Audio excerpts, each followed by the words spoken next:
Can you hear me, Chrissy?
And I believe them, Well, you can hear me. because they're like, we don't want to have to pay for a plowing job. Yeah. It's like, I believe you, you're cheap. Don't call and complain, Jeff. If nobody's told you that yet. The roads, you saw what the roads look like when you moved it. Oh, that road, the bumpy mess. And it will be till the end.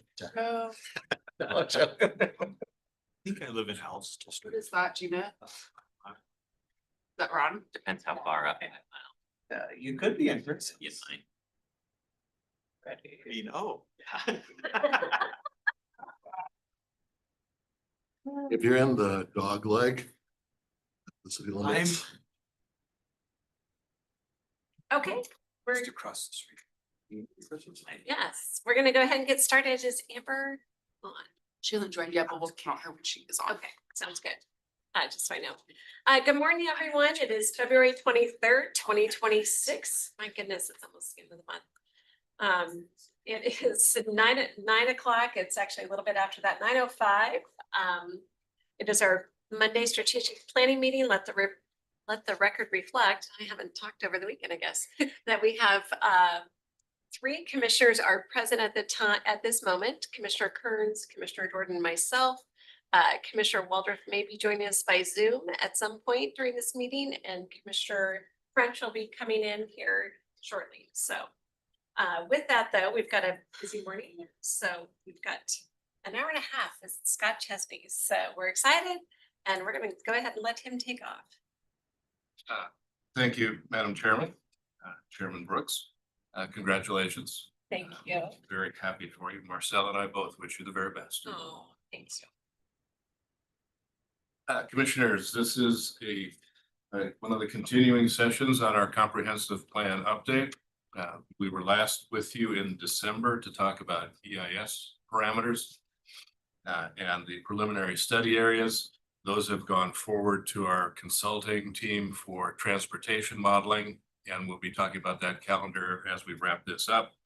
We also introduced in that session the concept of targeted reconciliation in anticipation of reallocating potentially the housing or population or the housing allocations by income band and other things.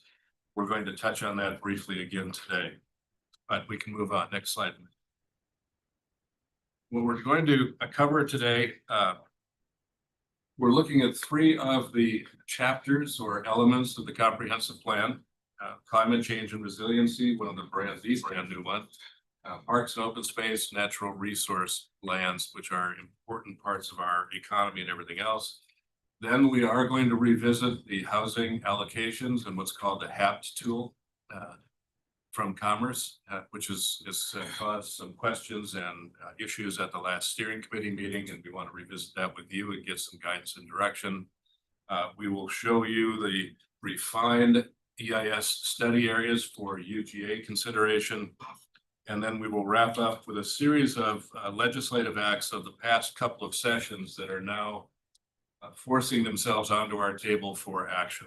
Next slide, please. So in climate change and resiliency, this is House Bill 1181, which added the goal to the Growth Management Act, brand new. And so we are not the first group that has been subject to this. The 25 group had part of that. We also got a deferral a little bit. So we're kind of the first rounds that are coming through the full round of it with, I guess, some of the exceptions. And one of the things we're learning is there are lots of uncertainties here. City of Mercer Lake had their plan appealed successfully because of lack of vigorous oversight of where they're going to put their housing areas. And so we're studying how to come through all this. So it is brand new. We're all learning how this is going to happen. We have chosen to create this as a standalone element for the first round of planning so that we can better understand what Commerce and what the guidance is on the Climate and Resiliency Act itself. What we're going to do, though, and you can kind of see we've hinted at it here on the slide, our intention is to integrate this into the rest of the comprehensive plan elements. As it stands alone, it doesn't provide, or it provides sort of awkward guidance for Spokane County. If we're able to put it into housing, transportation, land use, resource lands, we can then better have practical implementation aspects for this rather than have it stand alone as an academic exercise. So we're going to talk about it today by itself, but it will, when you see this next time, it'll be part of the other elements as we go through. Next, please. The goals and methodology of doing this were to look at what existing goals we had, which were, as you might imagine, relatively few. Then what we do is look through the various guidance elements. Policy document from Commerce, our own countywide planning policies, which we updated massively in 2022 and working on those. And then our own findings from the vulnerability assessment, the greenhouse gas inventory, and community work. And there was a pretty extensive community survey on this. We've got a good public policy role in this. We've looked at the co-benefits, and that's where we're headed for the integration with the other elements. And then this CPTAC, or the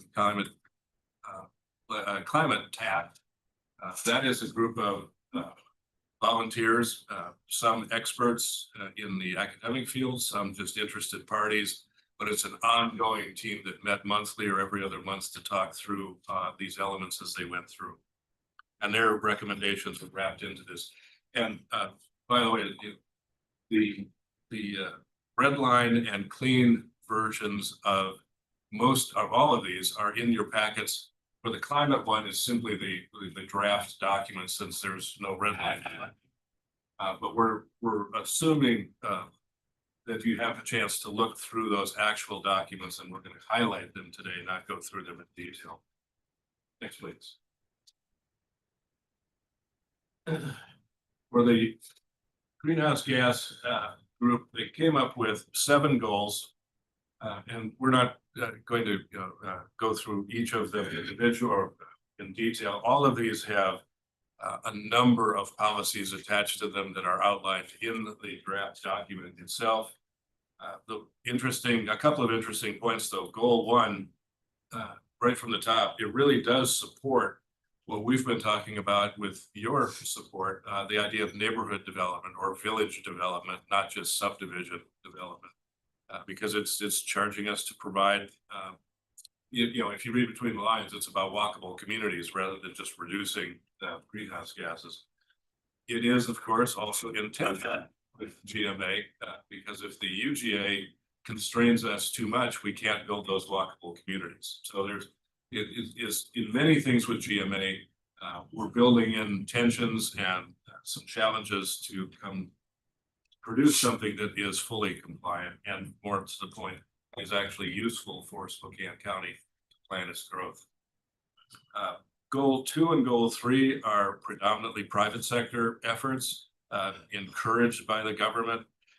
Goal 3 certainly also touches on codes, and I know you have been concerned about code creep, as we all are, both in energy codes and other things. And so this is something we have to keep an eye out on, to be vigilant in how that's going. Goal 4 is sort of a support version for goal 1, maintaining those urban uses in a reasonable way. Goal 5 is again that urban rural boundary area, and notably starts to talk about the ag economy. And we'll get into that a little bit in the next couple of slides, well, the next slide for sure.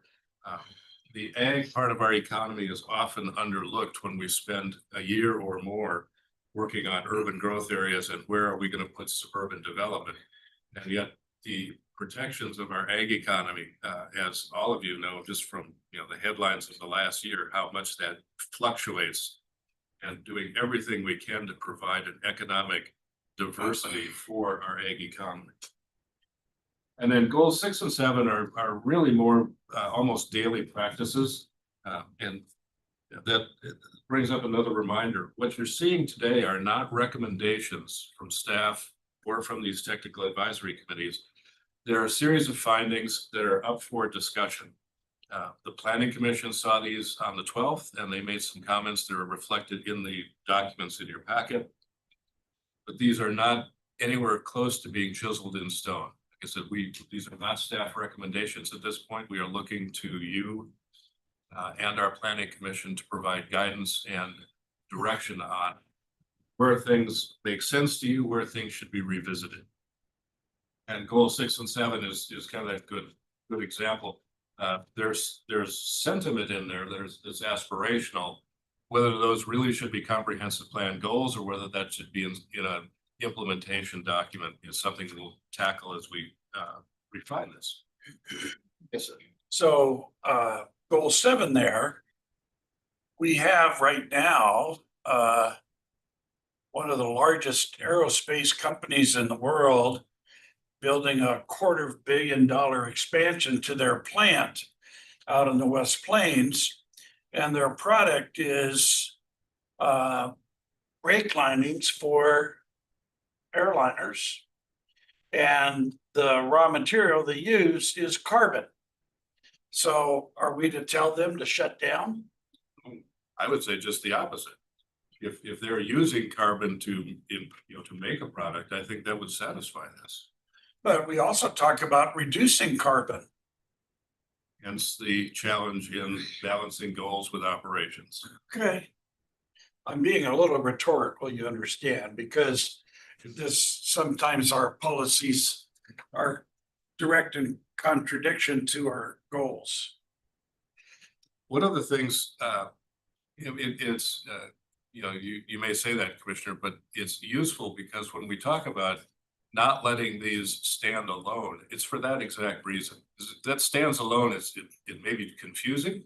But if we turn that into an implementation statement for economic development, and we say, well, here's something that's using a carbon product rather than letting it escape into gases into the atmosphere. We're satisfying a goal, but we're also filling an economic and cultural or a community need. So I think that's a really good example of why these need to be integrated rather than standalone. Next, please. On the resiliency side, there are 5 goals. The first one, goal 8, again, for us, kind of goes back to that neighborhood design and layout idea, which works. Goal 9 is a coordination among our various agencies, which we have been doing with our emergency management and disaster relief side. And one of the goals, you may think that, well, why do we need to have emergency management or disaster relief in a comprehensive plan? And one of the sort of side benefits of putting it in a plan is that means it's a statement of public policy from you when this is adopted, which gives the county a chance to use that statement when we're applying for funds, whether they're state, federal funds or foundation or grant funds. You can point to your comprehensive plan and say, look, this is important enough that we put it in here as a statement of public policy. That's usually an important part of demonstrating, what's your rationale for doing this. Goal 10, ag preservation, among other things, is the way we see that. Goal 11, more critical areas. And then goal 12, again, partnerships with tribes and others to do that. As there was a bill that died a spectacular death at the legislature last week as the House was trying to get it out regarding cultural resource protection from the tribes that would have forced the county to create an ordinance and consult with the tribes if you did not. You talked about that with Mike Burgess. It did not pass at literally the 4:59 hour. But one of the things that he put forward is that Spokane County has good relationships with the 2 tribes that are mostly resident in here. So for us, we saw it as really heavy-handed. But with goal 12, we already have the basis for those partnerships. You and the others invited the tribes into the voting membership on the steering committee. That's a fairly extraordinary step. And so we're really comfortable that the county is ahead of the game. Any thoughts on climate resilience? Yes. On goal 10, there are counties within the state that are looking at ways to preserve ag land because the economy around agriculture is becoming so difficult that now farmers are finding that they're spending more to raise a crop than they can ever recover by selling the crop. And so farms are now going on the market, and instead of being sold to other farmers or other individuals, corporations are buying them. And so a couple counties are trying to explore, can we outlaw, prohibit ag land from being purchased by corporations? That has its own set of challenges to it. But there is a very aggressive dialogue going on about how do we preserve our ag lands and also preserve farmers that will work the land individually as opposed to corporately. Did that come up in any of your conversations here?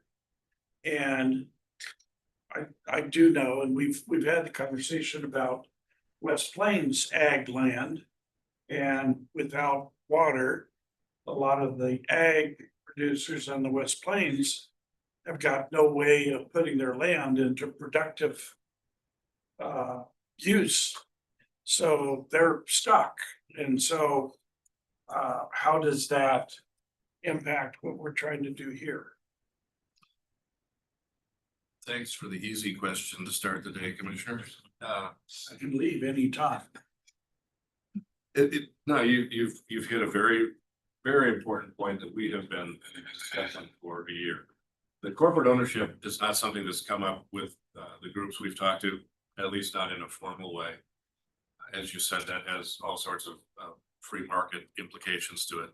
But the ability to augment an ag economy has, and we've got two working paths that we're pursuing with that. One is renewable energy, which you've seen our first round of research that got down to, here's the constraint map and here are the 6 sections of land that are well suited for it.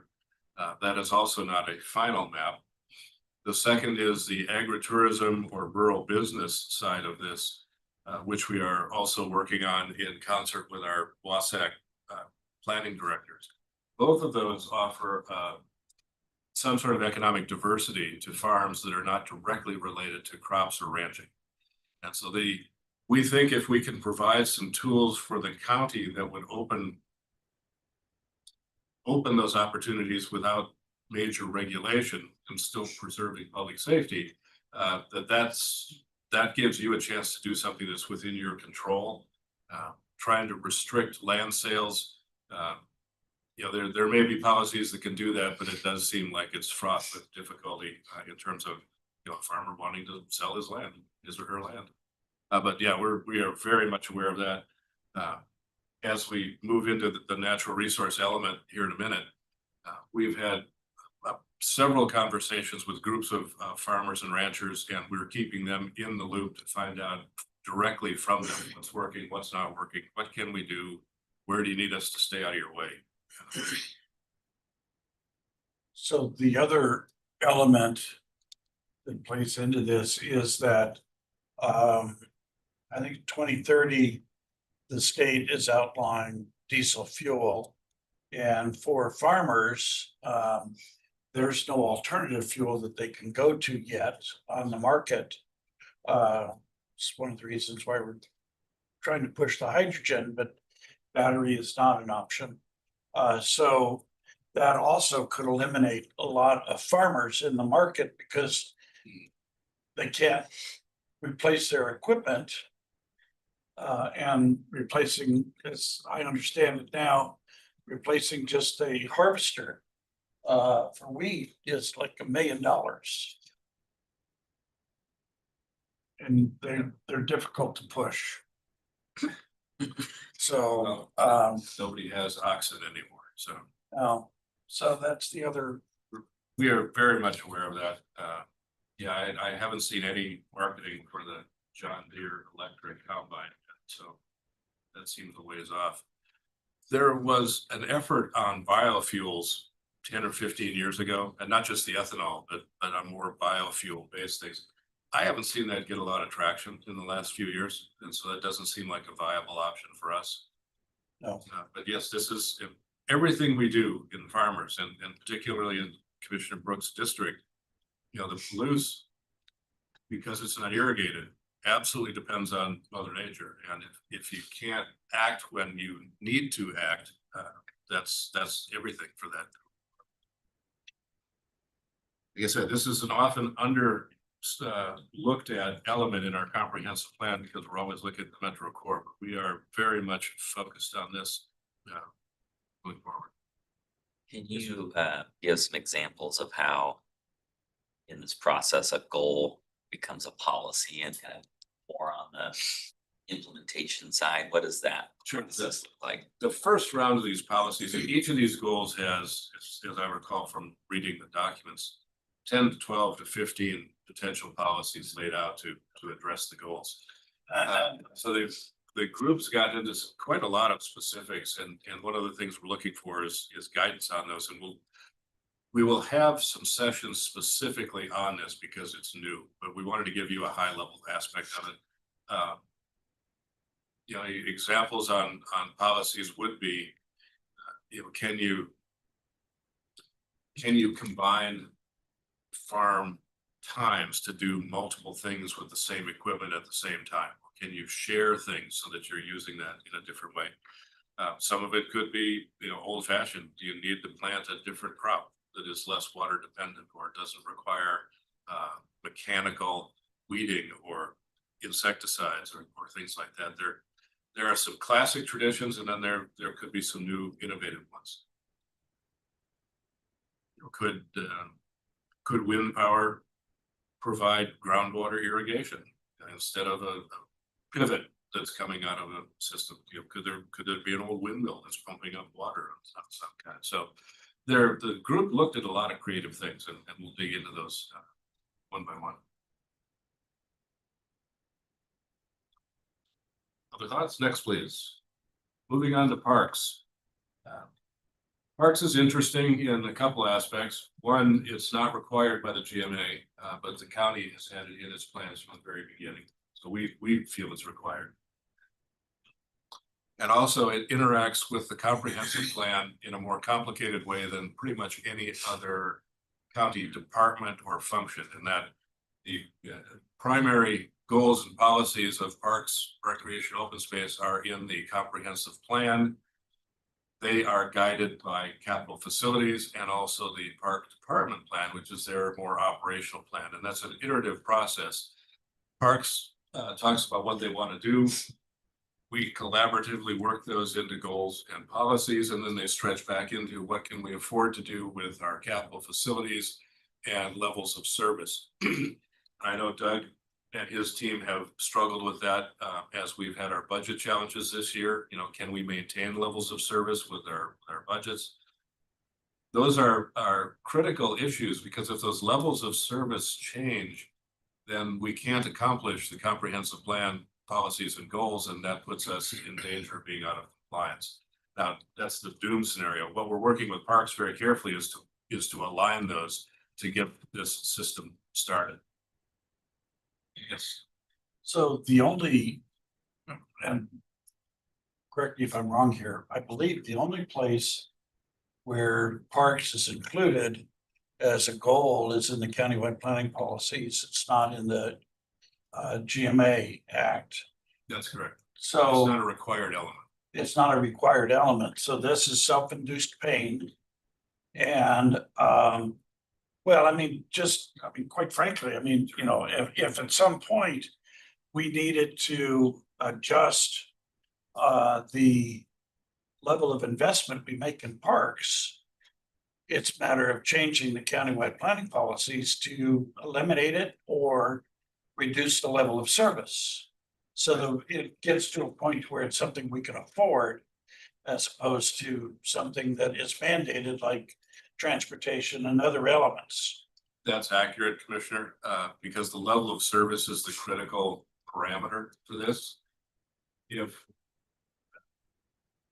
Well, let's be obvious. Let's say growth in new urban UGA areas, new lands being maintained for growth. If those are developed at their capacity, is there sufficient parks within the 3-mile window for groups of 7,000, a whole mechanism to do that? If parks level of service is degraded by the added growth in there, we have to either adjust that level of service by adding funds or correcting it to a reasonable level of service. And then the growth could actually have to be shrunk back to meet that level of service. By GMA, if you can't meet your LOS, you have to adjust your growth plans backwards. So yeah, it may be optional to GMA, but you're right, it's self-inflicted. Once it's on our radar screen, we have to consider that for our growth parameters. Or adjust the LOS. Correct. and the countywide planning policy so that it's something that we can afford as opposed to something we aspire to. Yeah, those are the choices. You can adjust the LOS or reduce your growth. Yeah. Next, please. We're gonna go through just a few revisions and new things on our goals and policies. We're not gonna read these to you, but what we're doing in many cases is recognizing some of them are still valid. As you might imagine, the need for parks hasn't changed, or at least the desire for parks hasn't changed in 25 years. Since we were using them and since our kids are using them. But what we're trying to do is add some specificity to try to provide some guidance on what are the public policy objectives and goals within these. So you can see here that the new language is in blue that we're talking about adding on both of these. Next, please. Similar here, again. In this case, the active transportation plan.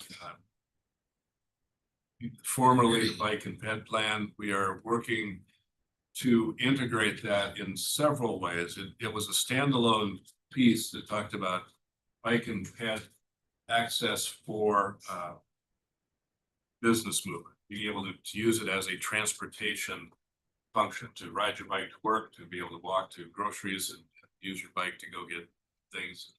The trails side of this is a recreational component. To the public, they are the same, 12-foot wide path, and we don't think there should really be a distinction. So we're working to better integrate those so that there's a system that can go from active transportation right into a recreational thing. That's a little bit what this talks about as well. And that's what that first bullet point, versatile trail systems that accommodate a balance of uses. So, yes. So in our comp plan, do we allow for school play areas to be designated or utilized or recognized as parks and outdoor recreational areas? In explicitly in the comprehensive plan, no. Implicitly, yes. And explicitly, they are considered in the LOS calculations for the capital facilities plan. Okay. If a school yard is within the park's service area, we count that as available open space for those residents to use as if it was a park. Okay. And you challenged us a couple of years ago to consider water recreation in that same capacity. So that has been added to the CFP, but not explicitly in the comprehensive plan. That's something we'll wrap in here. Okay. Next, please. And then there were three new things that came out of our work with the Parks Department. And goals, for the comprehensive plan to identify possible acquisition areas. Again, same function as we talked about with that disaster relief.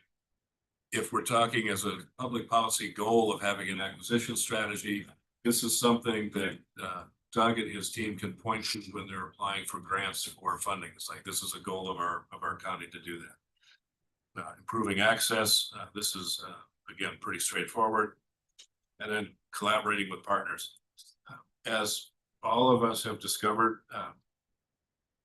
the city has made great use out of sponsorships with the Numerica skating ribbon and things like that.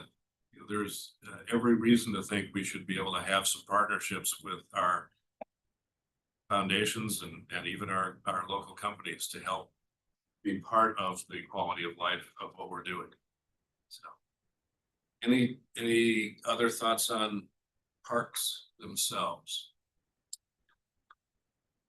This is, in some ways, it's pretty straightforward, but I'm sorry, this is so important to what we're gonna end up doing this year. Was there any consideration? And I'm not sure that I'm really fully serious about this. But when we talk about recreational opportunities, part of those recreational opportunities is not only bicycling, but also skateboarding and other forms of And so, for instance, skateboarding, they skateboard in parking lots because it's a hard surface. It's recreational activity, but it's not what you would otherwise want to have in a parking lot. But from the standpoint of planning, is it a viable designation to be included or considered? Historically, it is when that parking lot has been converted into a skate park. When it's been made into a facility for that apparatus. I've not seen any other designation that said at 4 o'clock, the cars are gone and this becomes a recreational hard surface. Okay. Doesn't mean it can't be done. Well, I mean, there are communities that are talking about converting parking lots into residential property. And so if it qualifies for residential property and residential property comes with kids, then why couldn't you use the parking lot for kids? I'm just trying to connect the dots is all I'm trying to do. The logic behind some of this stuff escapes me. I appreciate the comment. Yeah. We'll keep that in mind. Next, please. This group is on our natural resources. And at the moment, this will be fairly, this is a high level. We're still working on many of these, but we've got draft chapters, both the red line and the clear for you on your packets. You can see sort of the chronology of where this has come. We've done our resource outreach. We've done the policy audit. The technical advisory committee has completed the draft. That's what's in your packet. And then we'll be reviewing that with the planning commission, with you, with the Farm Bureau, the Cattlemen's Association and others over the next, still up till the end of the second quarter. And then those will be before you with everything else in the end of 26. Next, please. Well, we're starting to add here some new ideas.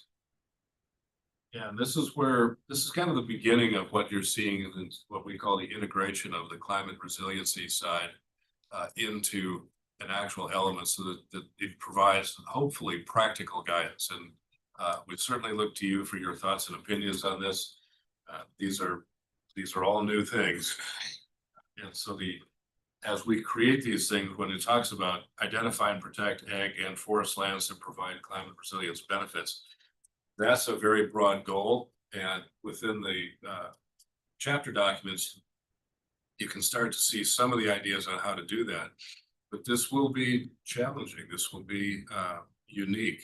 We've never done this before, at least in an explicit fashion. So we're definitely interested in your thoughts on how we're doing it. None of these, I think, are particularly unusual, but they are identified for the first time. So developments like Bella Vista or Eagle Ridge or a lot of those others wouldn't be possible with that first one. It doesn't imply changing from ag lands to But it talks about forested lands. Yeah. I mean, Eagle Ridge was all trees before that development happened. Bella Vista is all trees before that happened. that's a very good point. And the distinction, or perhaps the nuance, is were those lands designated as forest lands, or were they designated as rural traditional lands? And once in more of an urban forestry, you can get a forestry permit to clear that land for development. What's hard to do is take lands that are in the protected zone, the resource lands that are zoned for forestry, and move them out. Sounds like a bureaucratic distinction, and to some degree it is, but your point is well taken. There's a line between where is growth on the urban edge that is full of trees, and where is a managed forest or a forestry resource that should be either used or protected. Yeah, so if you're eliminating ag and you're eliminating forest, what's left? Nothing. So we don't grow. it is a challenge under GMA. Look at Cheney. Cheney can't grow to the east or the southeast because of scablands. And they want to grow to the north, and they're gonna have this little tiny growth opportunity for a co-housing project. At least we're gonna support that. Where they would normally logically grow would be to the west, past the university. That is all large tract ag protected land. It's also, for the most part, USDA prime soils. It's that conundrum. If you grow here, you lose that land forever.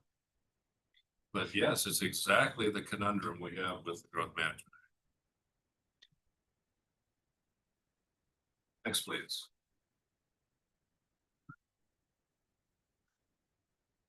This is, in a sense, getting partially maybe what you were thinking of, Commissioner. This is starting to add some stronger language for actual ag preservation.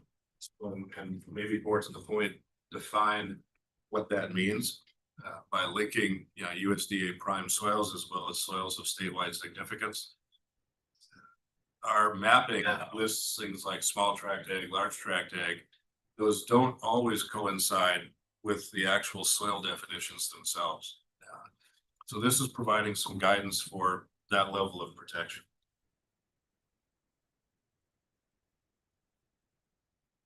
Next, please. And then lastly, this is what we were alluding to before. The rural or the resource economy. What can we do as a government to provide policy or at least regulatory or perhaps lack of less regulatory issues to offer those in the ag, farming and ranching business a chance to diversify their economy? And so in this case, we're looking at creating explicit goals and policies in the plan, again, to point to, from a policy perspective, to point to in a search for funding, and simply to provide that level of support for that giant part of our economy.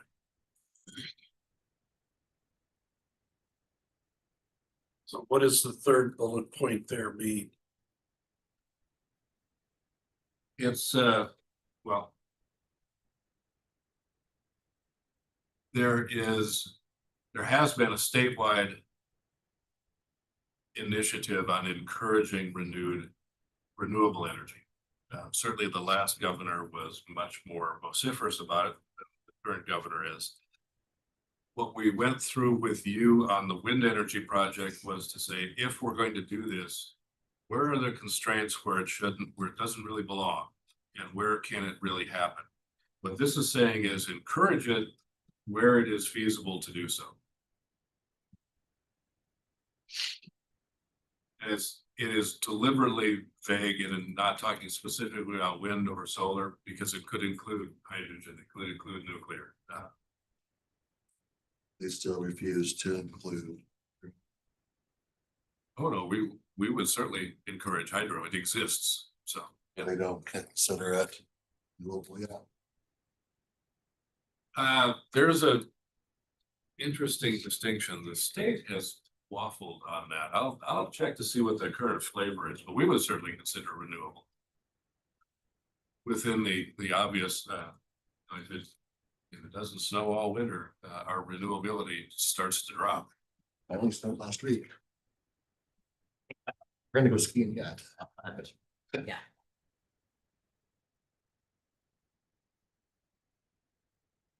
Moving on, next please. This is where we're going to revisit the housing side. And this has been challenging for all of us because of this new insistence on allocating planning to ensure accommodation of housing at all income bands, explicitly by those income bands. Those of you on the steering committee have seen this for 2 years. The HAPT methodology was adopted a year ago, more than a year ago, January 25. What was the challenge we found is if you remember, the first population projections were put forward, and those were then broken into housing allocations for the various communities. Commerce asked us to restate those as housing units to be reallocated rather than population to be reallocated. That led to this HAPT tool. But it also led to confusion for the planning staff and for the electeds on the steering committee, because the goal was a very practical goal. Let's do our allocations first, then let's balance those against our land capacity analysis and our actual infrastructure ability to serve that capacity. And then come back and say, okay, here's where we need to rebalance the equation. When HAPT got involved, it was very complicated. We went through HAPT A, B, C, ended on what we called A prime, which was our version of a C. Yeah, by then, everybody said, well, we've done this. What's the point of trying to do a second round of these? And so we left it at that, and that's where we stand today. Sidebar, this is why we have brought before you the need for this targeted reconciliation process, because now that we've had a chance, all of us have, and I said it all, the senior planning staff of the major cities have looked at this and recognized that we didn't know what was in the HAPT tool. It was locked to us. It was a black box that Commerce would not open because their consultant considered it proprietary. And so the confusion, as you'll see in the next couple of charts that many of you mentioned, is how do you go from a population allocation that shows the county being responsible for this number? You change that to housing and all of a sudden our allocation drops by 5,000. What's the math in there? Why did some go up? Why did some go down? And that was an issue that we as planners finally looked at and said, we don't understand this because we can't see the formulas in the box. Commerce has agreed to crack open the box. They sent us an unrestricted tool a week ago. Imagine now that we can see it, it's very complicated, and I don't have any explanation for you today. But it's also why we brought it back to you, to let you know that we can finally see how we're getting there, and that I think that will help us better adjust where we're going. Next, please. So here's our population allocations themselves. And you all saw this before. It shows that roughly 100,000 in new population over the period up to 2046. Many of us believe that is a very conservative estimate, but it's also the middle of the OFM, which means if we pick it, we save one less challenge from the outside by having a number that somebody would say we couldn't support. But that led to a population allocation for the unincorporated UGA of 30,000 plus, and for the city of Spokane at 23.5. That was where our starting point was. And what you see here is also what history reflects. If you look a little bit on the numbers, the first column of numbers shows the county, the unincorporated county at a little less than 13% of the population, and the city of Spokane at about 42% of the population in the county. The original population projections based on historic growth showed the county increasing to 15% and the city decreasing to a little under 30 or about 39%. That has been the pattern of the past 10 years, that there has been more and faster growing areas in the unincorporated UGAs than there is in the city limit. And so that seemed very logical. Next, please. When you go to the population versus the housing share, the unincorporated county share of that population drops from 30 to 22, and the cities goes from 23 to 29. So the allocation or the algorithm that Commerce used to produce this reversed the trend of where's the growth historically going, and saying it should go more in the city. And this is where we had the challenge with the city's findings in 2015 and also with today. Allocating more into the city when they haven't changed their boundaries and haven't changed their infrastructure is a challenge. And some of you and as well as planning made those comments to the city when we commented on their EIS. Next, please. Scott, can I ask, and I mean, I may be completely wrong on this, I think I'm trying to track, I'm tracking here. When you look at population growth and housing growth and why they can differ so greatly, is that due to kind of like family size that would be in the units? I mean, you know, 4 or 5 people moving into a house as opposed to maybe one person moving into an apartment in a city, is that why the numbers? That's part of it, but Family that size? doesn't account for the big, that accounts for maybe 1% difference. Oh, no. Doesn't account for this bigger difference. Okay. Next slide, please. Here's what we found out before they cracked open the box. And that was the housing numbers were allocated. Next slide, please.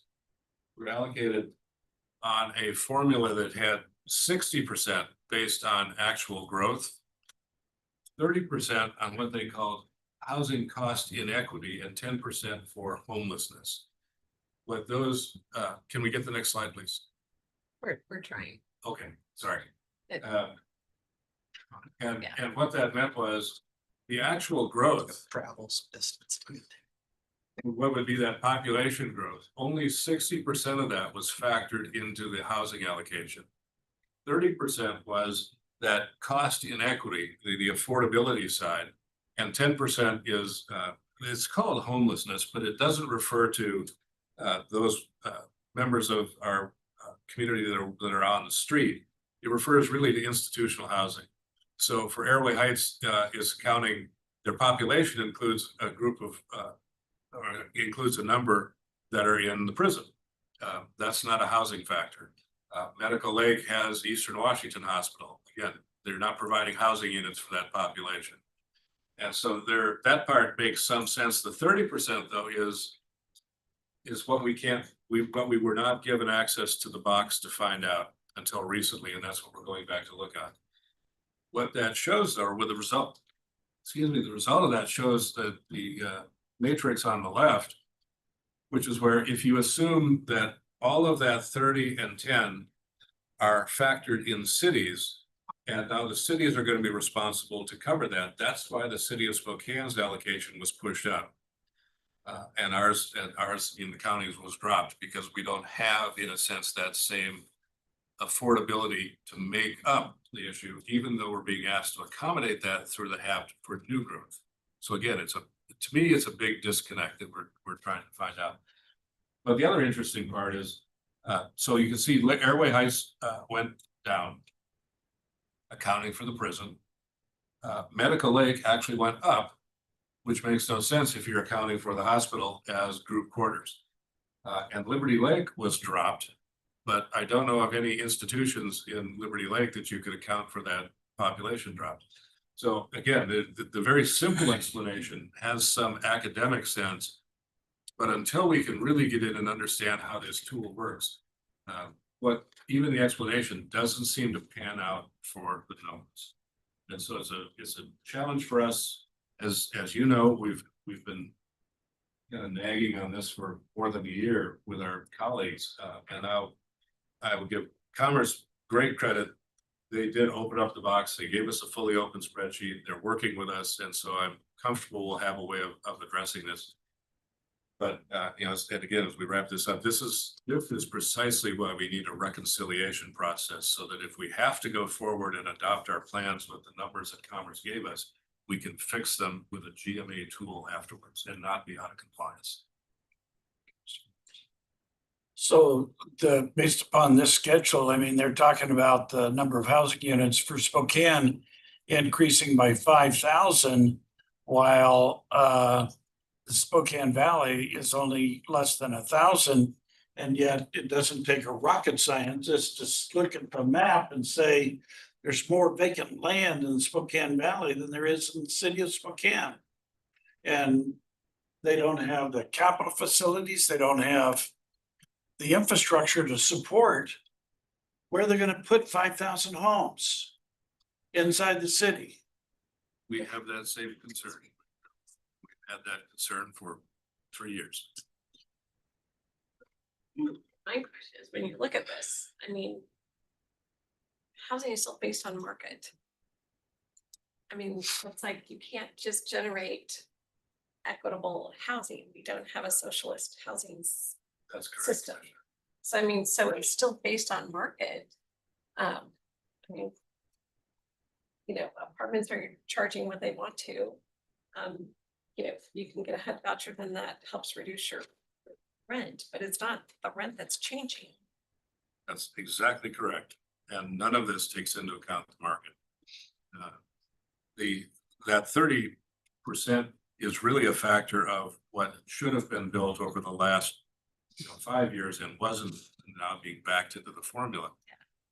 But again, that doesn't mean that if you build it, it will be affordable.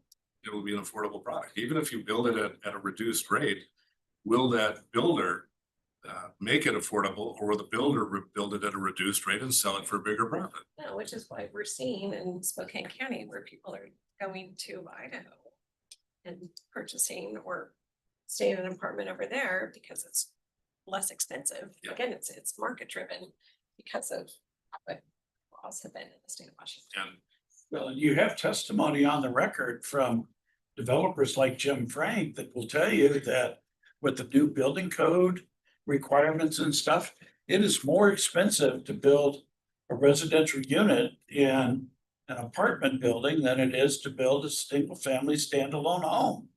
And so if affordability is the issue, the building code has made that metric turn upside down in the state and in Spokane County. yes, and we will be coming back to you. Okay. I'm sorry. I've got Commissioner Waldron as well. Oh. Commissioner Waldron, go ahead. Oh, thanks. I just joined about 10 minutes ago. Sorry. Thanks for giving me a moment. I was just going to comment on, do we have the latest data about the home prices in Spokane and in like Post Falls, Coeur d'Alene? I thought that the latest data showed about similar home sale prices. Yeah, for the most part, they are kind of within a margin of error. But remember, we don't see what's behind that. If that same $400,000 home in Post Falls only cost $250,000 to build versus $350,000 to build in Spokane County, we're not seeing the delta. All Right. all we're seeing is what the market is responding to, which is this amount of square foot, this amount of finishes, this side of the yard. Here's what it's worth. So I keep hearing conversation about the city of Spokane's infrastructure. Have they finished up their study of their infrastructure needs? And do we have new information on that? We do not. They published their DEIS, and their DEIS was not forthcoming in any quantifiable detail as to the cost of supporting the units that they're prepared to support. It is an aspirational document that says, yes, we will have to buy pipes and pumps and we'll just handle it. So they do have to do, though, the what we have to do, which is our general facilities plan, right? Yes, and That shows those costs and estimated costs over the next 5 years or so. that's correct. We have challenged them explicitly to do that and said we're looking forward to working with them as they create their final EIS, because they will have to have much more detail for their preferred alternative. Okay, so we don't have any data right now that says that they can't afford to update their infrastructure. We don't have any of that data yet. We don't have any data. We have the practical assessment of urban morphology that suggests if you build 12 or 20 bungalows on a property and you sized it for water and sewer in 1920, if you're going to quadruple the size of those units, is that 1920s infrastructure able to handle it? And well, you know, you may not need an engineering study to determine the size of the pipe, but the very basic assumption is that seems odd. So they will have to show that in their general facilities plan. Well, their capital facilities plan, yes. Sorry, capital facilities plan. And we haven't finished our capital facilities plan either, right? For the type of growth that we are looking at and what the impact would be and the cost to us as well. No, that's correct. We are still in the analysis to look at our basic growth areas and what that will cost first on the transportation side. And then as we move into that, we will do the same exercise. We will look at sewer and water and other activities. Because, you know, I'm just playing devil's advocate. We may find that in some areas where we want to grow our housing, we may also have some barriers with some of the water districts that we work with. I don't know that I would be quite ready to say specifically water districts, but are we going to find that we have barriers to growth in otherwise preferred areas? Almost certainly. Okay, thank you. Just wanted to ask those questions, just making sure we're all using, you know, the most accurate data when we talk about things right now. Well, and when you talk about the difference in cost of housing between Post Falls and Spokane, initially it was because of building cost created by the state building code. But what has happened is that land prices have increased in Post Falls to make up that difference. So if you're talking about the cost of building a home, it is still much cheaper to do that in Idaho than it is in Washington. The delta is the land cost, which we have, the state of Washington has made people in Idaho much richer because of the closing the delta.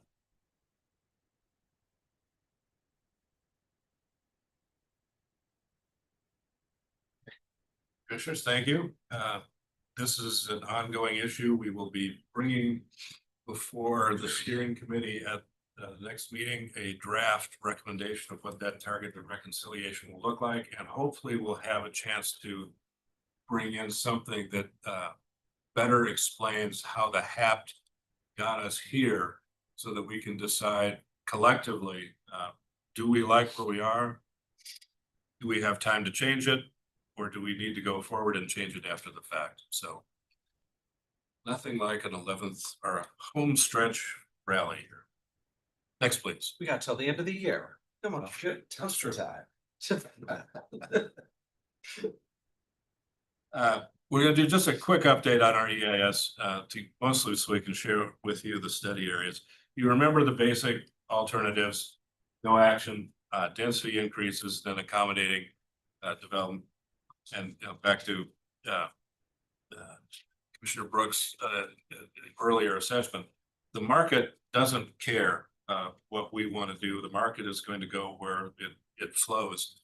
And so our alternative 2 starts with the basis of essentially alternative 0. If we did nothing but grow at the same densities, roughly 4.5 units an acre, what would that look like for available land and how much would we need to grow? That's going to be our outer limit. I believe we'll be able to show that to you and defend it. We will also come back though and say, when we're going to do this neighborhood planning issues, that's going to increase some densities with some quality of development, which will maybe shrink some of the land necessary, but we're probably not going to, again, because of the market operating, we're going to put before you a boundary issue that we believe we can defend, but it's going to be an aspirational one.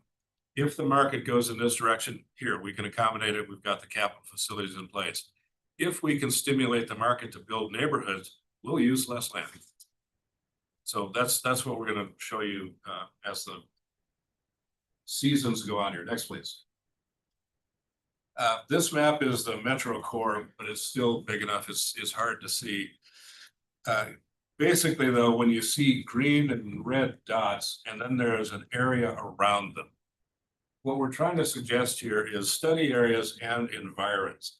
The study areas were started with a parcel evaluation that we shared with you in December.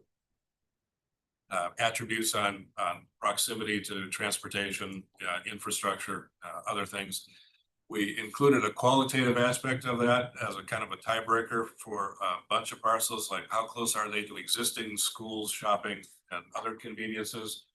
We use that because that's a benchmark in our comprehensive plan amendment process for development, the nearness aspect. And that led to this round of summaries. As you can see they're distributed, fairly, I don't say uniformly, but widely around the metro core. In Spokane Valley along their southern edge, in the Moran Prairie Glen Rose area, there's a couple of pockets. On the north side, up near Trent, the area right across the river from Liberty Lake off of Harvard, the Argonne Road area. The North Metro is one of the key areas for growth that we've seen from the very beginning.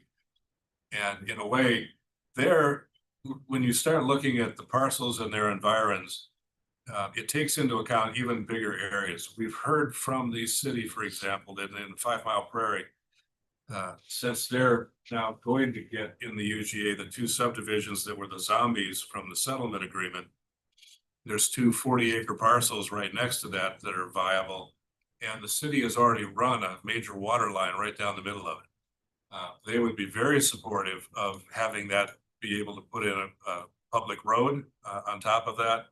And all of a sudden that makes the entire 5 Mile Prairie, hole in the donut, kind of a viable candidate for growth, whether it's in this 20-year horizon or whether it's in a longer term horizon.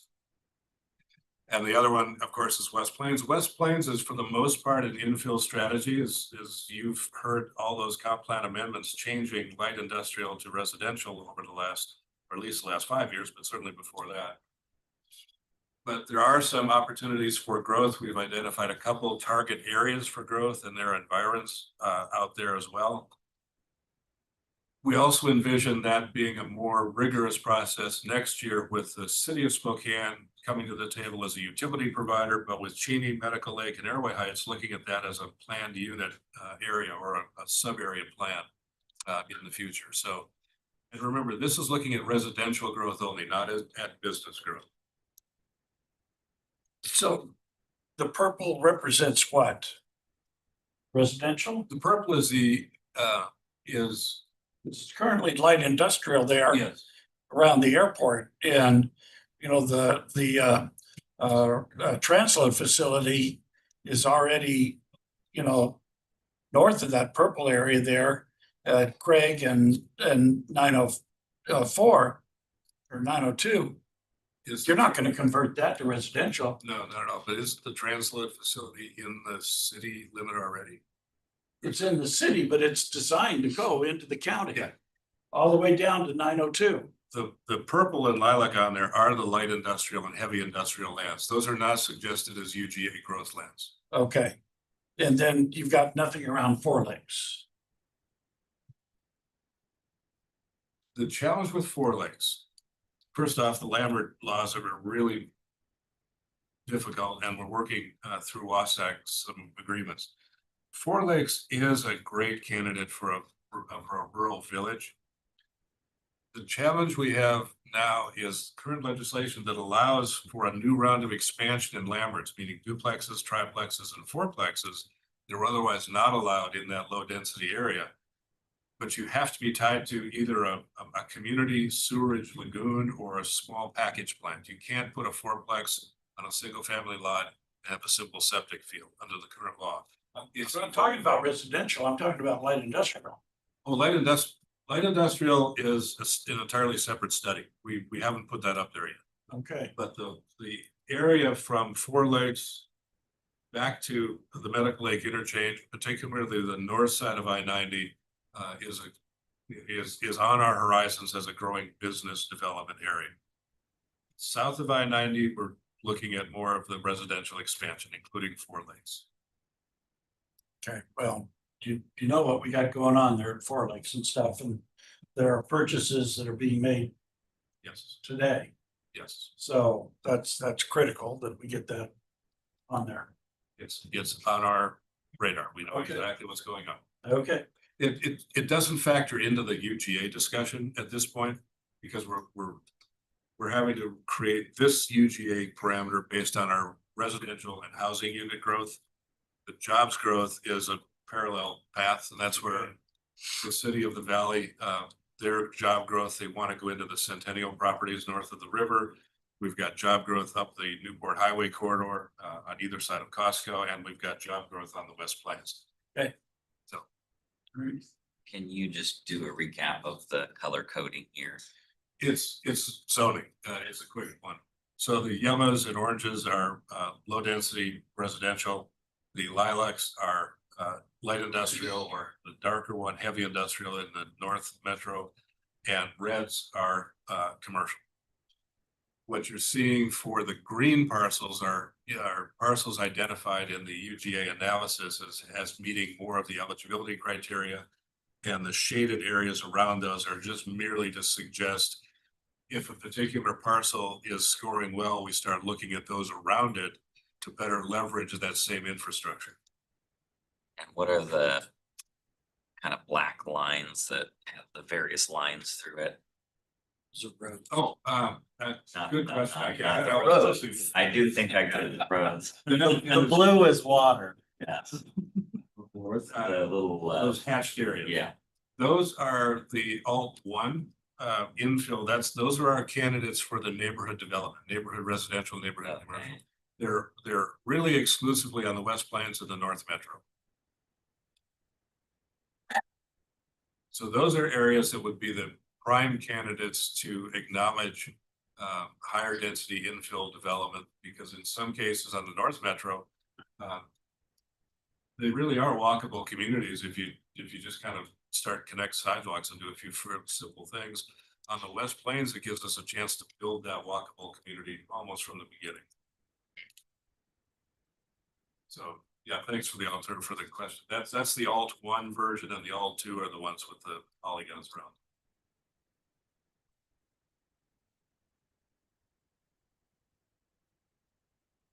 The total area of those alt two parcels is well over 2,500 acres. Our best guess on our logical growth is maybe 500 acres. So there are going to be limits to this regardless of how it plays out. Well, there's some of those spots where, just getting some of these specific things into the UGA so we can get sewer to these facilities. Use Valley Real Estate for the valley. That is like literally right next to the UGA. I know. But, and they have a lot of people coming in and they're on septic that is potentially gonna fail if they expand. That can we just give them the sewer, but they have to be part of the UGA. But some of this. That area is sort of adjacent to the bubble up there, so it really is on the study horizon, even though it's not explicit.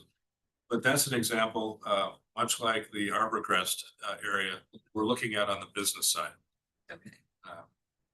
And the Valley Real Life Church is a little different, because if it were to be sewered, there's residential availability or land availability around it. Not, it's got Saltese Flats, but there are areas around it that are not in the UGA now. A little more of a challenge.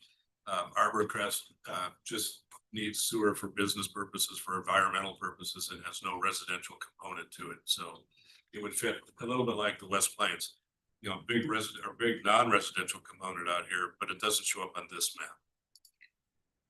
Thank you.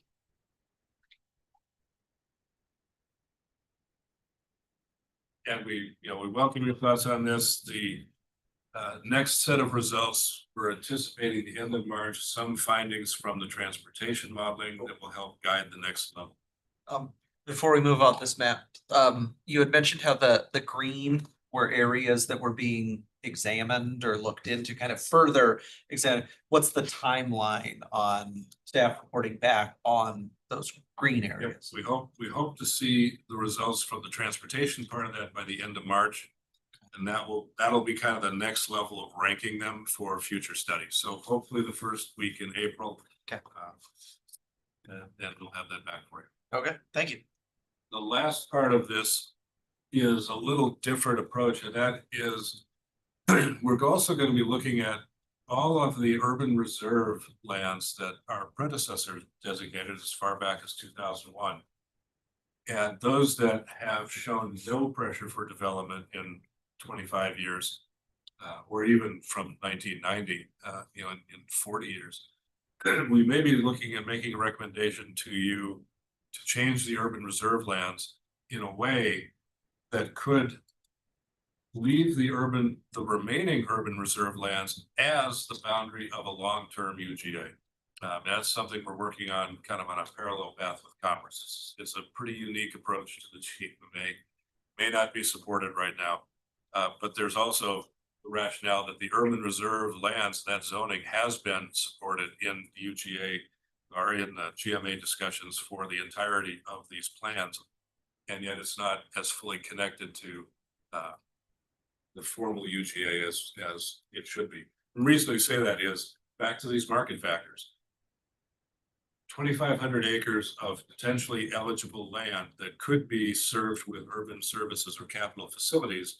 How do we pick, and should we pick, which are the ones that can happen now and which have to wait another 5 years for examination or another 10 years for a plan cycle? If we've got these in urban reserve, why couldn't we make an argument that said, well, we're planning on it growing. We can serve them affordably, meaning it's not a sprawl issue. We're sizing these things for growth in these areas. Why don't we let the market figure out where it wants to go up to some of these limits over the first 5 years or so? And again, it's a strategy that's not contemplated by GMA, but we're really looking at, can we involve the market in these discussions? And not just to avoid picking winners and losers, but back to the very fact that GMA is a constraint on the market. It's putting a boundary around this, which automatically increases the price of land because now there's only so much of it, hence Post Falls. If we give the market some chance to go where it wants to within limits, within perhaps financial limits rather than geography limits, maybe that land factor can be reduced in some way and still stay within the parameters of and the spirit of GMA.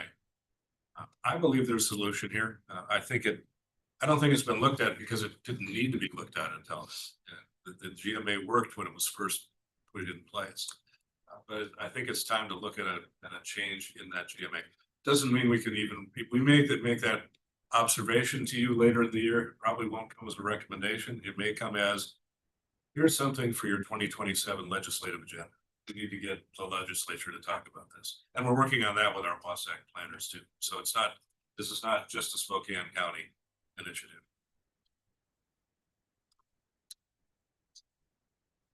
Next, Can I last, real quick of comment, course. what would be just an example of an urban reserve area that's not seeing a lot of pressure? There's two really good examples. One is south of the city of Spokane, from the Moran Prairie over on the east side. There's urban reserve lands that go all the way down to 195.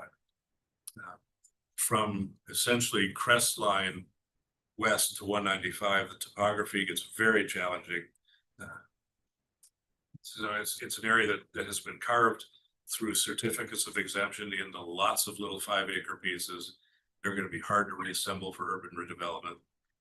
Challenging and expensive to build because of land constraints. Should they be just recognized as this is going to be rural living forever? It should be. We shouldn't be investing infrastructure out here. Across from that, from 195 out to I-90, there's another big swatch of urban reserve. It actually makes a lot of sense, but it's hard to develop because you don't have any east-west corridor connections in there. We're looking at one possible one, a pretty audacious one that would go from Hatch over to Arrow Road because it's mostly straight. But you've got railroads and you've got ravines and you've got hills. It would be tens of millions of dollars just for transportation infrastructure. But were it there, it would provide enormous development potential for both the city and the county in that triangle of 195, I-90, and something on the south. So if we look past our 5-year, 10-year growth patterns, and so where do we get need to get ready for our next generations of growth. We have to think beyond what we've got now. But it also means some of these urban reserve areas need to probably just go away. Or reflect the fact that they're developing as large rural subdivisions, just call them that. We'll go through these pretty quickly. These are only related to housing acts that the legislature has done in the last two sessions. There are, as you know from your briefings and your own work, there are sessions about building permits, there are sessions about permit progress, there are all sorts of other legislative initiatives that are in our wheelhouse. And this is, as we affectionately refer to the legislature as calling itself a state planning commission. Because what we're realizing is, and the county planners especially, is like the legislature is now writing code instead of statutes. They're really outside of where they should be, and we at WASAC, or with the WASAC planners, we're trying to put together a primer for next legislative sessions, talk about roles and responsibilities. That may be hard with legislators, but we're going to try. Anyway, let's go through these kind of quickly. The first one, oh, and by the way, these do not include any of the 2026 bills. These are things that have in fact already been turned into session law. First, next slide, please. First are ADUs. And this is House Bill 1337, where we must allow 2 ADUs per lot. Can be any combination of them. That is somewhat, at the moment, that is contradictory to Spokane County Code that allows one or the other. So it's a way of providing housing. We have to adjust our codes to do this. Our code doesn't have it up here. Our code does not count ADUs in the density calculations.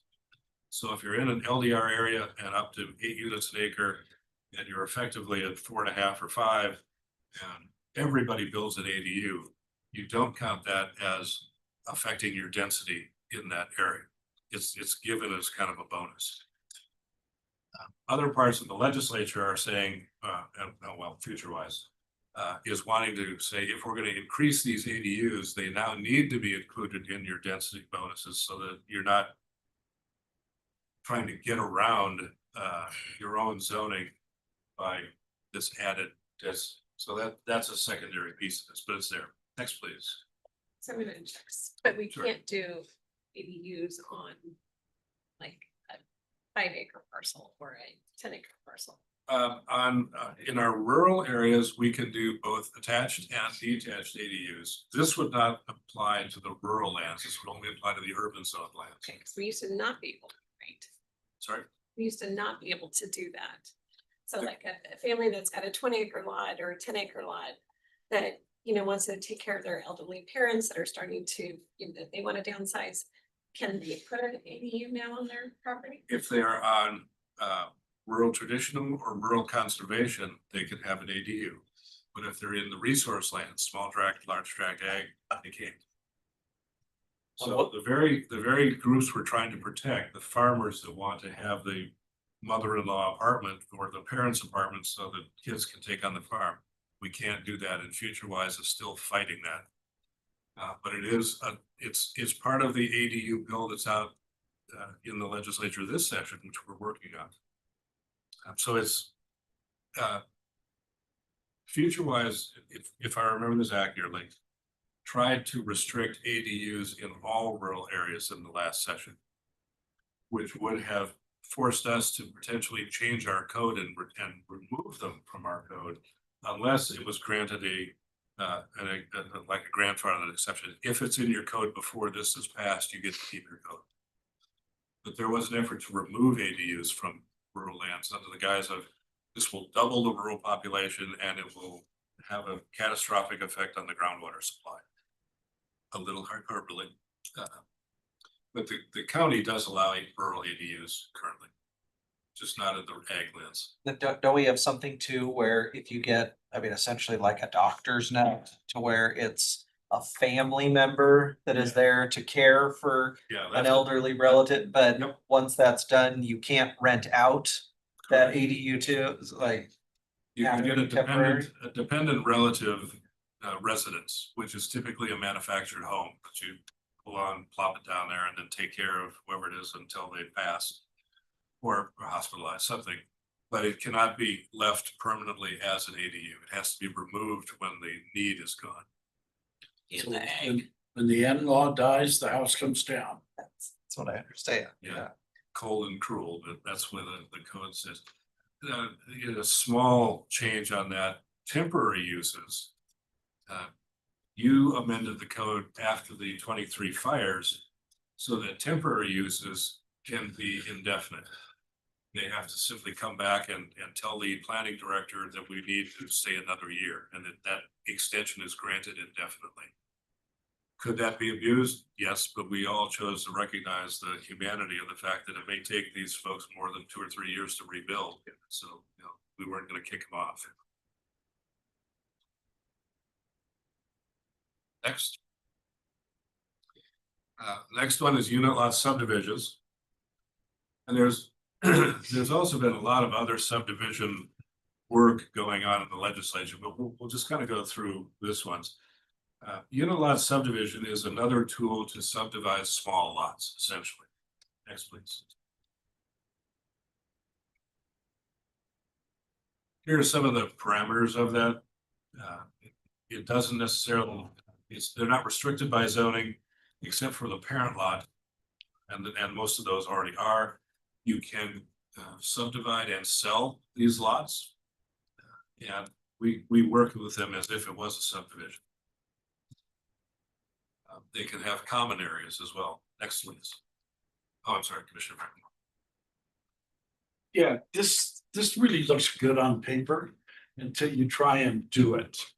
The challenge is if you take a standard residential lot, 6250 square feet, and divide that into 3 lots, it means that for each lot, you have to have a separate sewer, a separate water, separate electric, and separate utilities coming into each lot for a smaller house, which makes the cost per square foot on a smaller house higher than the adjacent lot. So it looks good on paper, but financially, it is difficult and it doesn't achieve affordability. In fact, it goes in the opposite direction and makes those smaller lots more expensive to develop on a square foot basis than the larger lots. The other challenge that you have is that you get to a point where lot coverage area that's required in the zoning can't be achieved without putting a tent on the property instead of a real structure. So I mean, on paper, this looks like a great idea until you try to actually do it. And when you actually do it, oh, and then access easements. You divide that lot into 3 lots, front to back. You got to have all kinds of easements to get to the back lot. Otherwise, you've got a landlocked parcel of land. And we'll show that to you on the next slide. God bless you, you're just all right. Next, please. Here are some of those exact configurations Yeah. that Commissioner French was talking about.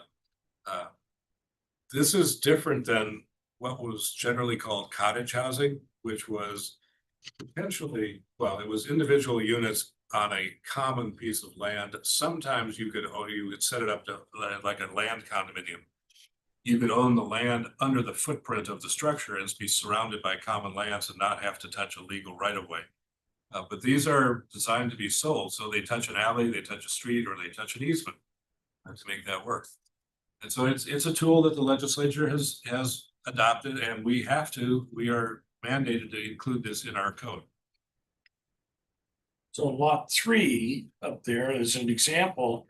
The one thing that does not allow for is stormwater collection and drainage on site. Because in the city of Spokane, you cannot drain to the street anymore. So that means you got to drain everything on property. That's why achieving 4 lots is virtually impossible. 3 on a good day, but even that's a challenge. And the cost per square foot is so extraordinarily high that I don't know why you would build that higher cost for less house. I think that's spot on. And Oh, number three, the only way to accommodate stormwater would be either pervious pavement, which is again more expensive and harder to maintain, or a dry well, which is not contemplated in most residential construction, thus adding to both the cost of building it and the cost of maintaining it. The other thing is because you're not allowing for any parking, that means all the parking is on street. And here's the challenge. This is developed by people on the other side of the state that don't have to deal with snow. But if you've got a standard 24 lot, 12 on both sides, street, and all of a sudden you're gonna put, 4 times that, no place to put the cars in the winter months. You got no place to stack snow because you got cars parked at the street, and you don't have the ability to get a fire truck down the street. So public safety is at risk. You got no place to stack snow and no place to put your car. I mean, it's just, it looks great on paper until you have to actually develop it. It just goes, you can't do it. Anyway. Not that I have an opinion, because I really don't. Next slide, please. Speaking of which, parking requirements are changing. Yep. No off-street parking required for affordable homes, and again, affordable is not defined here. Half a space per dwelling unit for multifamily housing. This is, if you think of that today, our multifamily projects in and around the city of Spokane, the valley, they're in our UGAs or they're on the edges of the cities. Think South Regal in the city. Those are not multifamily downtown. That's not a condo conversion where you're going to be walking to work through a skywalk or you're going to your daily chores. You're going to need a car, but you can only require a half a parking space per unit. Now, what this doesn't mandate is it doesn't mean the developer can't figure out their own parking requirements and say, I need one per unit. They can do that. It's backing off on the requirement side of it. So it's not a true sky is falling issue. So on that, so this is just saying that we can't impose a requirement Correct. above that level. Correct. Okay. And that gets to Commissioner French's point, though, if a developer wants to use just the requirement, then the cars are going to go somewhere. We had a permitting project a couple of years ago up near Whitworth University that was a 1 acre lot, kind of a historic one from the days before it was urbanized. The applicant wanted to scrape this sort of historic farmhouse and put up 4 fourplexes on the 1 acre lot. Each fourplex was going to have 4 bedrooms. So all of a sudden you've got 96 units on a 1 acre lot. Where are those cars going to go? And so you could assume, well, this is going to be Whitworth University. Maybe most of them don't need a car. They can walk to there. But the neighbors, naturally, their hair was on fire. It's like, wait a minute, there was 1 house here, and now there's going to be 4. Well, wait, there's going to be 16, and they're all going to have cars.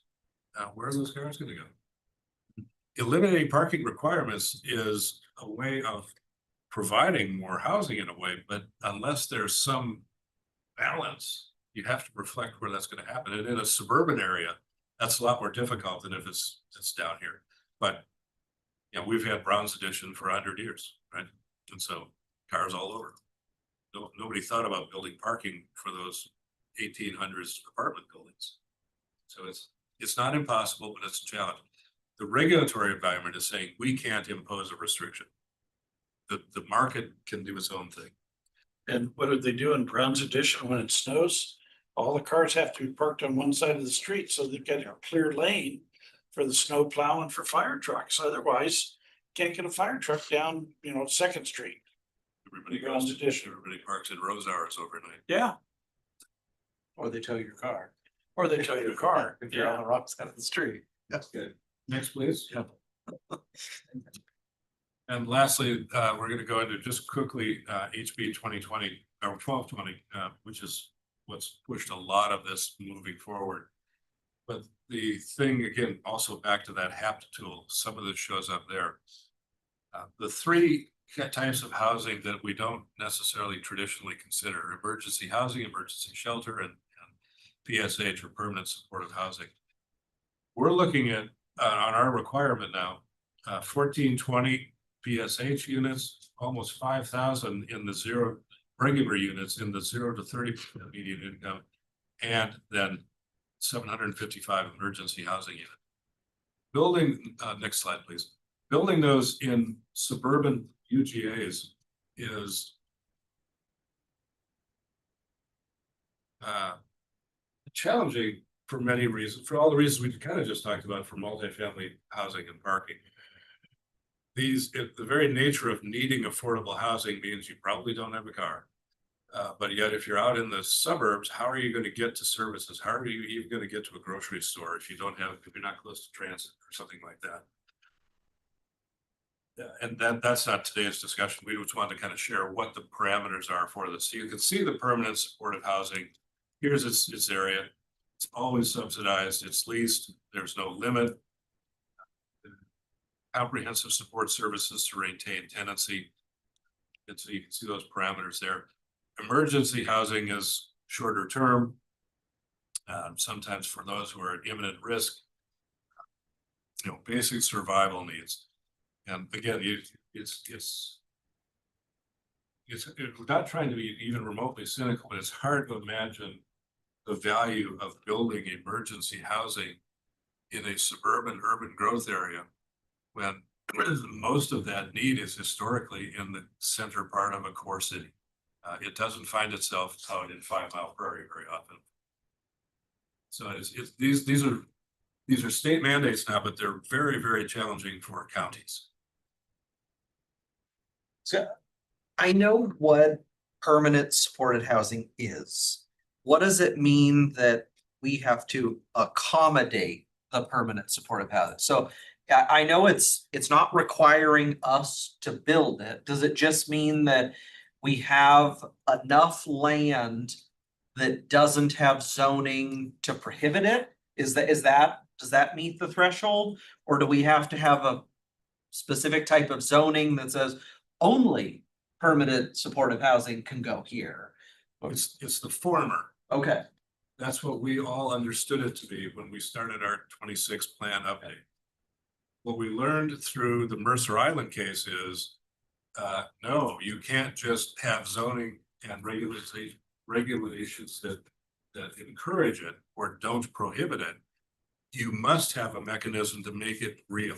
So you must identify even potentially a funding source or a system that will actually get it built in a period of time. So we're all waiting to see what's going to happen to the Mercer Island case, because that's totally upended what even Commerce, what we all thought was what you just said in that first part. You cannot have regulations that prohibit this or restrict it in any way. You must have regulations that actively get rid of the old redlining versions. It didn't go so far as to say you must actually provide an implementation mechanism to make it real. And that's what we're seeing, at least what we believe we're seeing in Mercer Island. You have to now have that other step. so would that also go for the emergency shelter and emergency housing? Or is that just? I don't think so. Okay. I'm not entirely I say I don't think so because it doesn't make sense for it to do that. Okay, Doesn't make sense, doesn't always fit with GMA, so I may be wrong. okay, so, sorry, and then I'll go real quick, so then.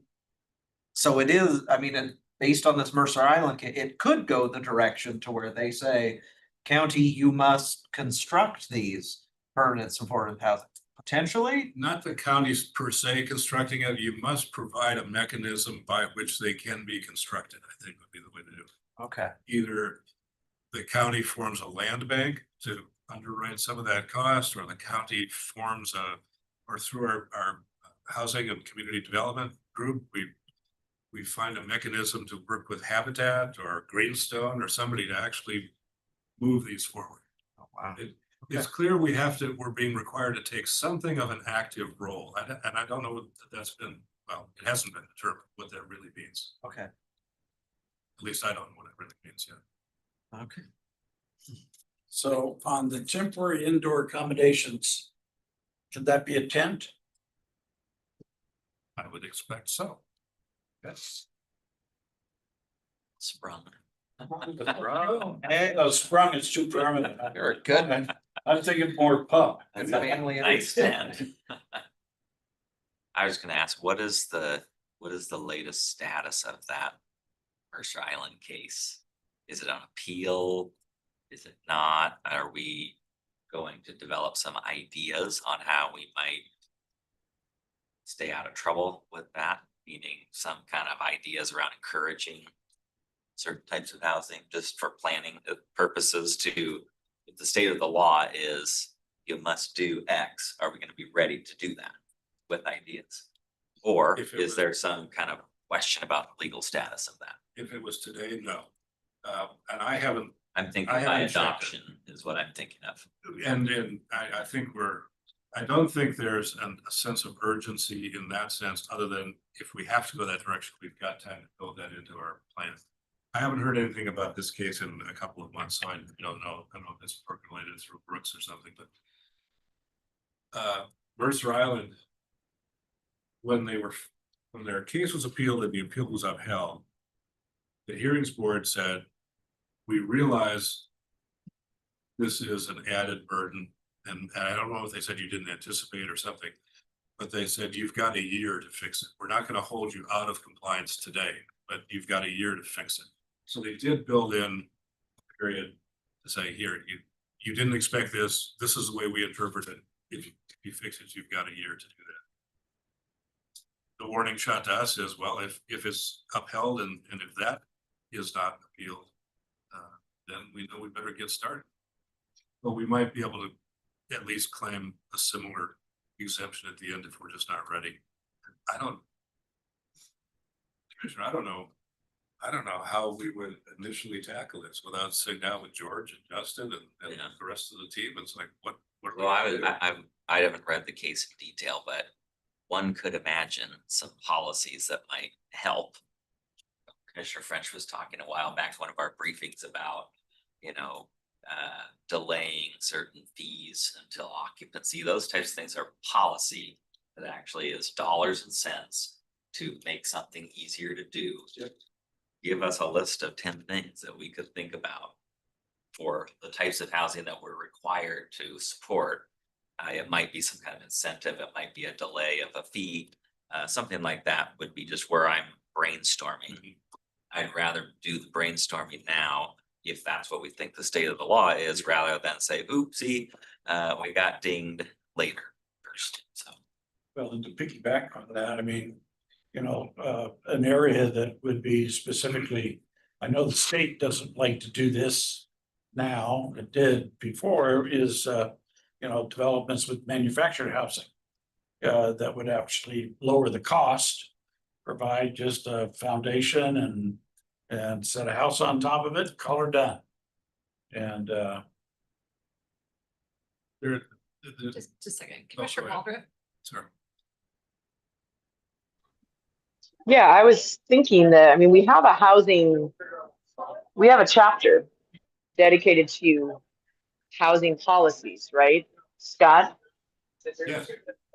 So, I mean, to Commissioner Jordan's point, we could look at that chapter, see what we already have in there, and then see if there's some other policies we want to suggest that might help us avoid, being out of compliance. I was thinking, I don't know if the land bank bill is still alive, but anyway, those are things we could add to our housing chapter for some different policies that might support affordable housing. That's true, Commissioner. And one of the things that you will see in our next briefing is more of what that neighborhood zoning means, because that's where we're talking about reducing or eliminating minimum lot sizes, eliminating the dimensional requirements on setbacks, except for public safety. And so that's a policy choice that can provide for a potentially more affordable product, as Commissioner French mentioned before. Now, a company might be able to build a small home on a small lot for $200,000, and someone could afford that if they're in the 50% median income range. That's a big difference from where we are now. What that does for permanent supportive housing, I don't know. It is truly something that none of us anticipated in any realm of planning or housing policy, and we're trying to react as best we can. Well, because you can't just, again, force it. You have to have people willing to build it and maintain it and provide it. And That- I mean, we're not in the business of providing housing. That's the challenge we've got. We're not sure that's true. The Mercer Island case, Mercer Island says, we've eliminated all these barriers to building affordable housing. We're gonna put it here in our, what we call the downtown, where it's all close to transit, and we're done. And they were slapped by saying, you didn't provide a mechanism so that it could actually get built. So there's, one of those mechanisms is saying, But if you don't. own the Chicago, property- 1972, you're gonna build housing projects. Right, but the government provided the funding to do it. I mean, there's no funding to do this. The cities don't own the land. No. So, I mean, you still have to have a private person be willing to sell the land and develop the land. I don't know. When you said commerce was caught off guard by this, so who's pushing it? That there's a lawsuit, someone's suing Mercer. It's a future-wise lawsuit. Okay, and the courts are claiming don't- that you, okay, counties, it's on you to build, FutureWise appealed the Mercer Island Comprehensive Plan to the Growth Management Hearings Board. okay. The Hearings Board accepted FutureWise's appeal and said that the Mercer Island plan was out of compliance. For this reason, and everybody's like, what? That wasn't part of the rules we knew before. That's where they said, we're gonna give you a year to fix it instead of just finding you out of compliance immediately. So they acknowledged that they threw us a curveball, or threw, collectively the curveball. It's been a while, and I'm sorry, I don't know. I don't know if Mercer Island has appealed the hearings board decision. I would assume they did, but I don't know. It has huge implications. Yeah. Can we get a update on that case, just to know that maybe a summary of it, that'd be useful. I would assume we can't guarantee anything will get built, but we certainly could encourage or incentivize through different policies, I would think, so. Like to look at the finer details of that requirement. We can encourage or incentivize by not having all the requirements on everything, Keep me in on the building. CC line. Yeah. Thank you. Moving on. One last thing to cover. Thank you for your patience. The last of our bills today, co-housing, House Bill 1998. Those of you, us around the table with more white hair than not, probably remember 1960s and 1970s communes. This is a version of that in a more structured way, shall we say. Interestingly, there was a proposal for this in the city of Spokane when I was there. It was called the Haystack. It was on Garfield, it's the East Central neighborhood. And it didn't fit our codes directly because they had an upper floor on it that was going to be a yoga studio. And the planning codes was like, well, you can't have that commercial business in a residential zone. We determined that we created it, as we call it, a community resource, because they had this co-housing idea. And so they were grateful. They moved it forward, and the project's been successful. They've acquired properties around it. They've done all sorts of things over there. So it's become a really kind of a cool thing. So it's not something that is that unusual, but it's now in the code, in the statutes, and we have to work on making sure that we, again, don't prohibit this. And like many of these things, we can't require development standards that are more restrictive. Next slide, please.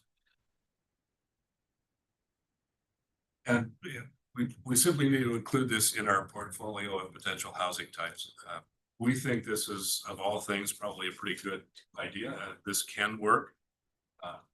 We have seen more recently co-housing as an empty nester facility. It's not so much as a college kids version of it. But empty nesters not wanting to have their whole thing, liking the fact that they can have a communal kitchen, have people to talk to. This is, it may be heavy-handed from the state level, but it's kind of a useful thing to have in our portfolio. And it can fit in these neighborhood villages, I think, very well. Commissioner Walbert. Oh, I was just gonna say that I think, Scott, you were talking about the co-housing units, right? Haystack Heights. Right. Right, so they all have their own individual apartment or condos. And then they have like a building with a shared kitchen and facilities, but this, the co-living, there's one near where I live in the Gonzaga neighborhood. This is where people basically have a room. And then there's like a shared kitchen on the floor, right? Kind of like a dorm. So you don't have to have a kitchen in every unit. Right. So it does cut down on the cost, I think, per unit. And it's for people who maybe want more of that co-housing. They want to know their neighbors. They want to live in a space where they're cooking together or doing some intentional living things. So yeah, I'm surprised there's more that hasn't been built in the city. I'm only familiar with this one that's off of Hamilton Street. But I don't know if there's to me, it would be, maybe there's just not as much of a market, but it seems like it'd be cheaper to build and it would have a lot of units. And you could, like you said, you could have seniors living in smaller units, and then, or maybe it's younger people. So interesting.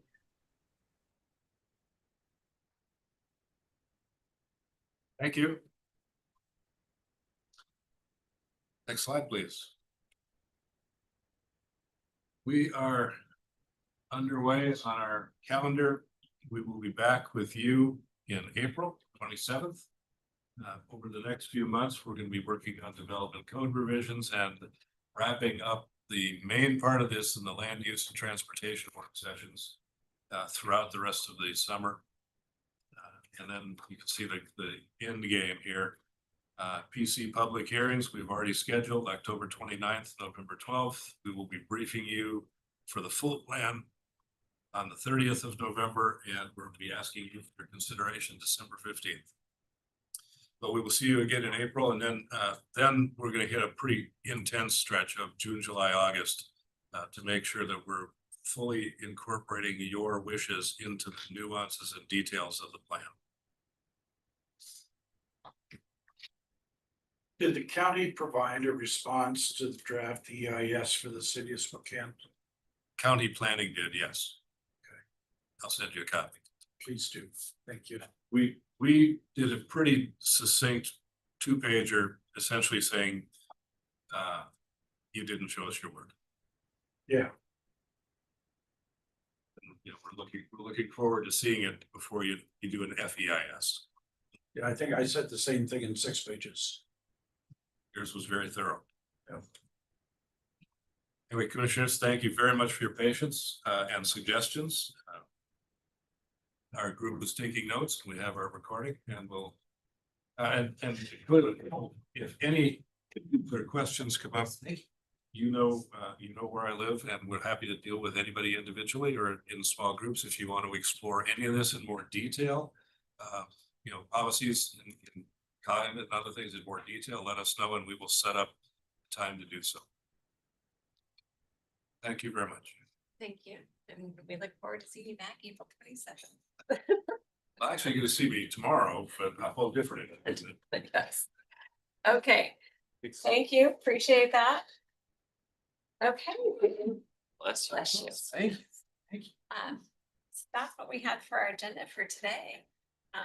So a little bit. Is there anything else? Nothing to add from me. No executive sessions, any other miscellaneous? Well, I do have an executive session item, but we don't have to do it today. We can do it tomorrow, either morning or afternoon, doesn't matter. About 15 minutes, pending potential litigation. I'm available right now. I'd say let's just do it right now. Okay. And then, Yeah. I gotta get up by the third. We have maybe 3 tomorrow for 30 to 40. Yeah, I'll be short and sweet. So who is gonna be in the executive session? Mr. McMorris, Mr. Folsom, and county commissioners. That's it. Okay. And at the end of that executive session, any No decision. decision? Perfect. Okay, so at the end of that 15 minutes executive session, as Mr. French just stated, we will be adjourning for the day and see everybody back tomorrow. Thank you.